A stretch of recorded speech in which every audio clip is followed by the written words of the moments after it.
Hello plus 2 class. ਆਪਾਂ ਇੱਕ ਹੋਰ ਛੋਟਾ ਜਿਹਾ ਟੌਪਿਕ ਕਰ ਲੈਨੇ ਅੱਜ that is very easy. Classification of materials in terms of conductivity. ਕਿਸ ਤਰ੍ਹਾਂ ਕੰਡਕਟ ਕਰ ਸਕਦਾ ਹੈ ਕੋਈ ਮਟੀਰੀਅਲ ਕਰੰਟ ਨੂੰ on the basis of conductivity। ਆਪਾਂ 3 classifications ਕੀਤੀਆਂ, insulators, conductors and semiconductors। Insulators वो होंगे हैं जिन्हां दी इलैक्ट्रिकल कंडक्टिविटी दिस कंडक्टिविटी बहुत लैस होंदी है, स्मॉल होंदी है, नील होंदी है या बहुत ज़्यादा लैस होंदी है। ठीक है, इंसुलेटर्स अपने अंदरों फ्लो ऑफ चार्जिस अलाउ नहीं करते हैगे। जदों आपां थोड़ा जिहा पोटेंशियल डिफरेंस अप्लाई करते हैं इंसुलेटर्स के दोनों एंड्स ते then current through the insulator zero होंदा है। ठीक है, ऐसे मटीरियल्स नूं आपां कहने आ इंसुलेटर्स।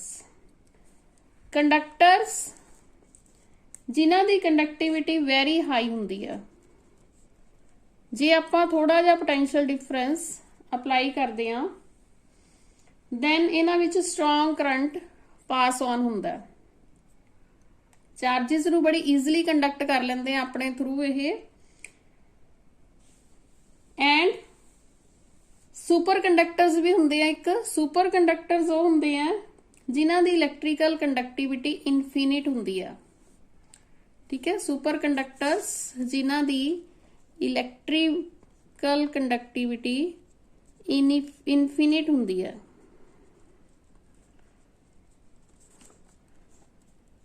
राइट,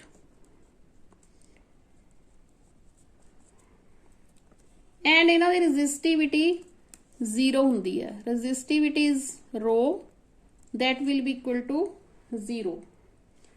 कंडक्टर्स दी एग्जाम्पल तुसी दे सकते हो, कॉपर, सिल्वर, एलमीनीयम, टंगस्टन। तुसी वायर्स देखते ही हो, मोस्टली कॉपर दियां बनियां होंदियां ने। एंड तुसी इंसुलेटर दी एग्जाम्पल्स दे सकते हो, जिस तरह ग्लास हो गया, रबड़ या वुड। इस तरह ही सैमीकंडक्टर्स ये मटीरियल होंगे हैं जिन्हां दी electrical conductivity between insulators and conductor दे विचकार होंदी है। ना तो इंसुलेटर वर्गी स्मॉल होंदी है, ना कंडक्टर्स वर्गी हाई होंदी है।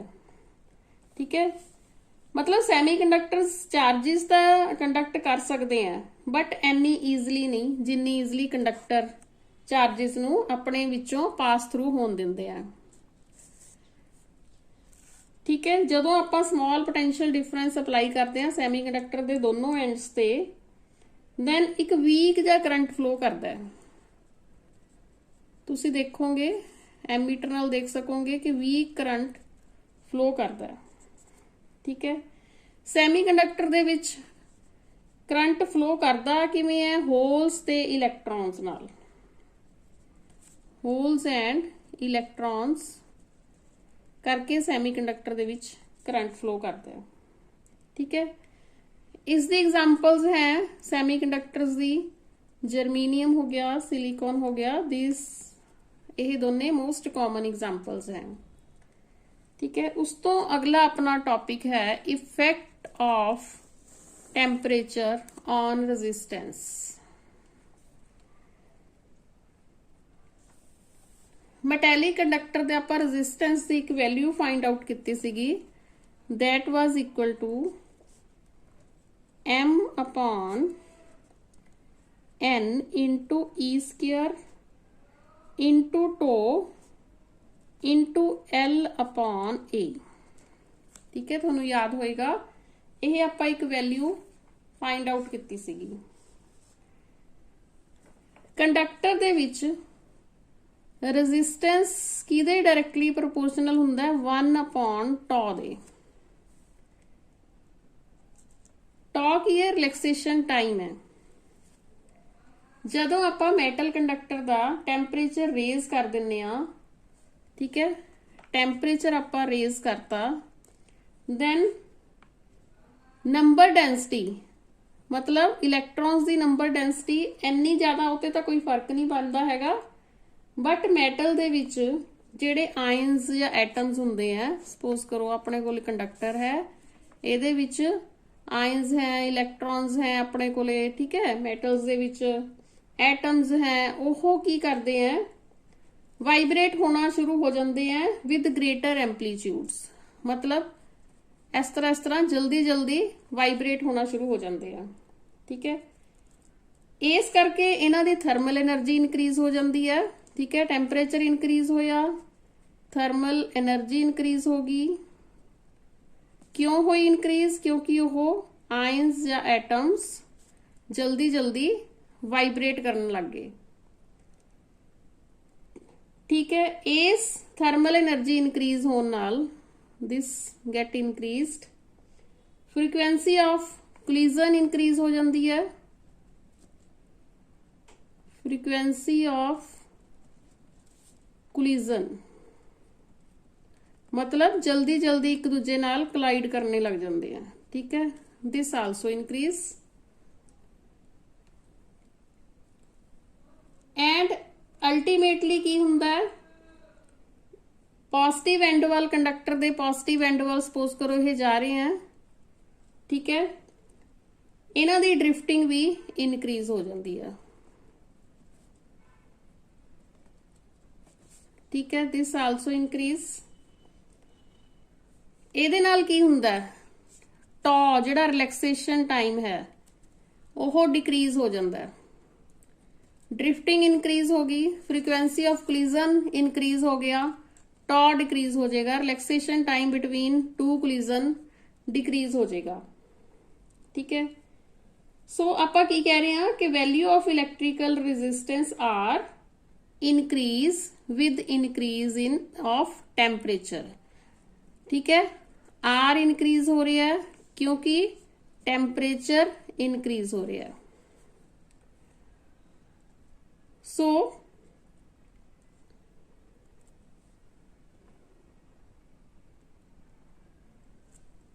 सो इसका एक फार्मूला ड्राइव होया,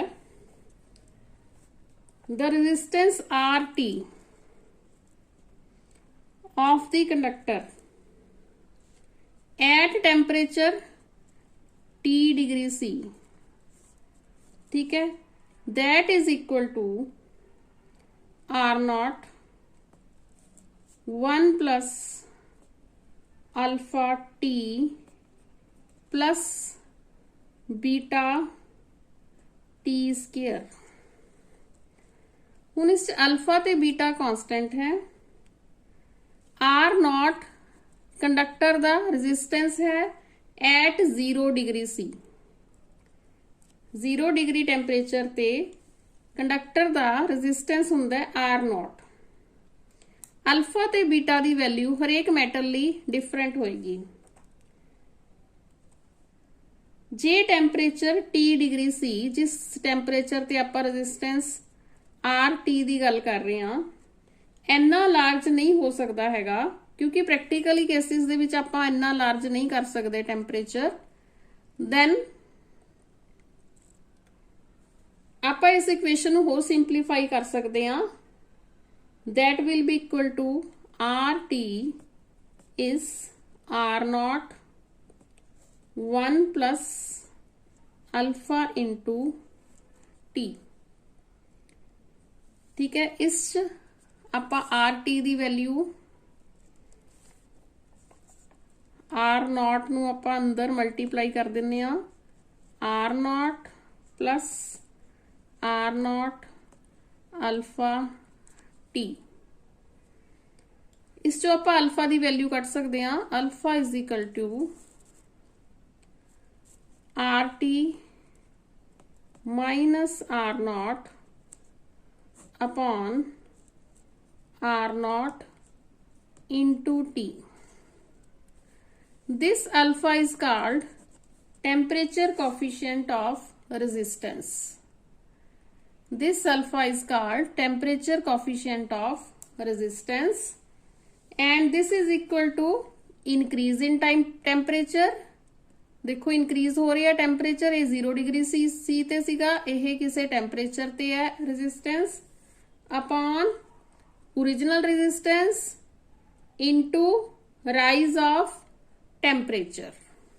ठीक है, temperature coefficient of resistance is defined as the increase in resistance per unit original resistance per degree Celsius और kelvin rise of temperature.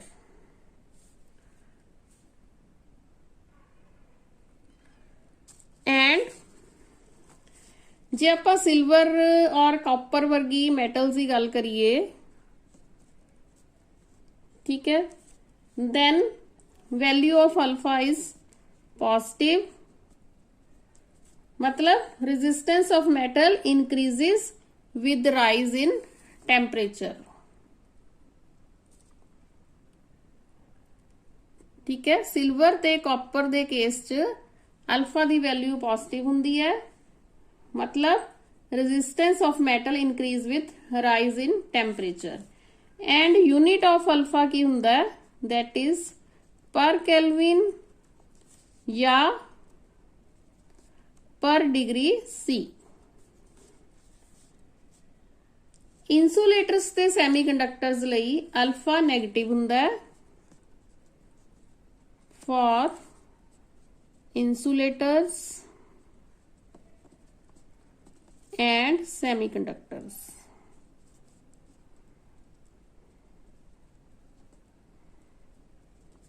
This was for metals. metals he alpha positive हुंदा है। ठीक है, insulator ते सैमीकंडक्टर लिए alpha negative हुंदा है, मतलब रेजिस्टेंस डिक्रीज करदा है with rise in temperature।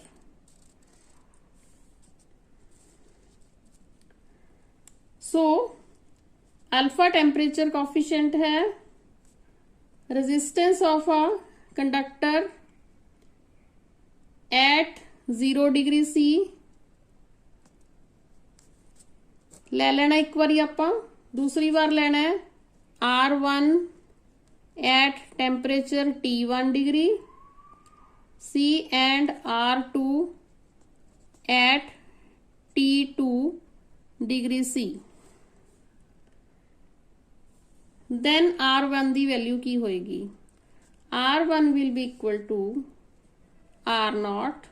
R0 की है 0 डिग्री C ते रेजिस्टेंस है, R1 will be equal to R0 1 plus alpha T1। ठीक है, ते R2 की होएगा R0 1 plus alpha T2। Divide कर दो दोनों नू, R1 upon R2, it is equal to 1 plus alpha T1 upon 1 plus alpha T2। इस तो बाद क्रॉस मल्टीप्लाई कर दो, R1 into 1 plus alpha T2 is equal to R2 into 1 plus alpha T1। इस तो अल्फा की वैल्यू कट सकते हैं आप, alpha is equal to R2 minus R1 upon R1 T2 minus R2 T1। Alpha की value at different temperature different होएगी, and इस आपां फॉर्मूले दे नाल बहुत सारे न्यूमेरिकल्स अगे जाके सॉल्व करांगे। ये टॉपिक छोटा जिहा सीगा, बट इस फॉर्मूले दे नाल आपां न्यूमेरिकल बहुत सारे सॉल्व करने हैं, इस करके इंपॉर्टेंट है ये। ठीक है, अज दा अपना टॉपिक इन्ना ही सीगा। Let's continue tomorrow. Take care, thank you.